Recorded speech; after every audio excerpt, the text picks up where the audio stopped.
Cyberpunk Edgrunners just proves that expectations don't necessarily always translate to reality. What do you think?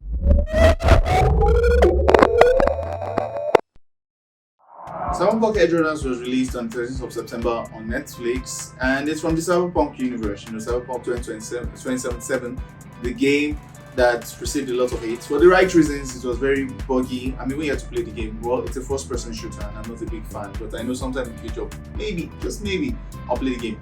But it's by CD Projekt Red, and it's in collaboration with Netflix, and it was animated by Trigger. Now, it follows the story of David. Now, David is a normal kid, but from the poorer side of the city, who has a single mom that will do anything to get him into the good life, So you have the typical story of a mom that works hours and even does odd jobs from time to time just to make sure that her kid's future is secured, right? But then everything went south when they were caught in the crossfire between two rival gangs, and they just happened to be collateral damage. And because they are not that high in society, their status, well, she was left to die. And now David is left all alone. He's now kind of like a street kid. And that was where he met, or he first saw, Lucy.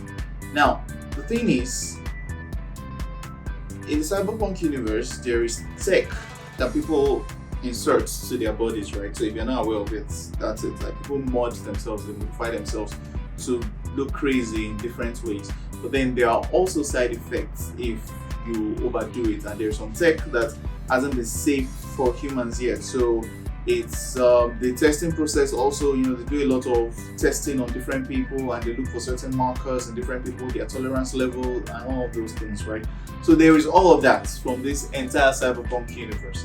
And then David happened to find a tech that is top grade military stuff, but then and even though it gives you the kind of power to slow down time for a while, so time is slowed for everybody around you, so you're moving at a very hyper speed, there are side effects to that. But then in David's case, it looks like he has extra tolerance to it, right? So he had it installed in him by the doctor. He seemed to have extra tolerance to it. He did not use any meds because the doctor even thought he was going to die. And then he met Lucy on a train. Lucy tried to steal from him, but he was able to get her, and that was how their relationship started. Now, to cut the long story short, in all of this, David believes he's special because when he finds out that the normal side effects that should come with using a particular piece of tech do not affect him, so he's safe, he's good, he's covered because he's special.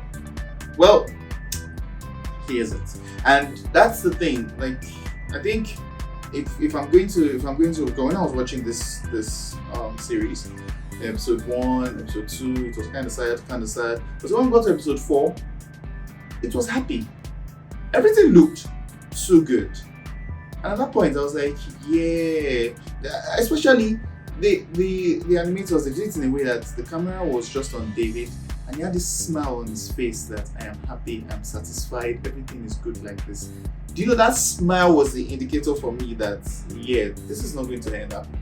It just looked that way to me, because that entire world and the way things were stacked against them, it gave me that Akame ga Kill vibes. Now, if you've never watched Akame ga Kill, it's an anime, you should watch it. It's so much fun. But it gave me that vibe that, yeah, this is not going to have a happy ending. And of course, it didn't, because everything started casting left and right, up until the very end. Now, in my opinion, I would even say David, the character, he did not need to die. He did not need to keep pushing, because he did die. Spoiler. Well, actually, this was a spoiler review from the thumbnail. You would have seen that, but then, or from the title, you would have seen that. But then, David did not need to die. If he did not need to keep pushing, if someone needed to keep pushing, in my opinion, it was Lucy, not David.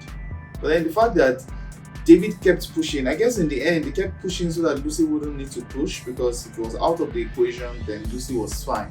So maybe that was the ultimate sacrifice, because he did say something about her being happy was his ultimate joy or something like that. But then, yeah, I don't know, I just kept, when I watched everything, when I was done, I was like, yeah, David is an idiot, because it did not just need to keep pushing. At least that was the way I saw it.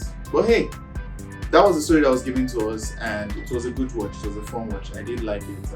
I actually enjoyed it.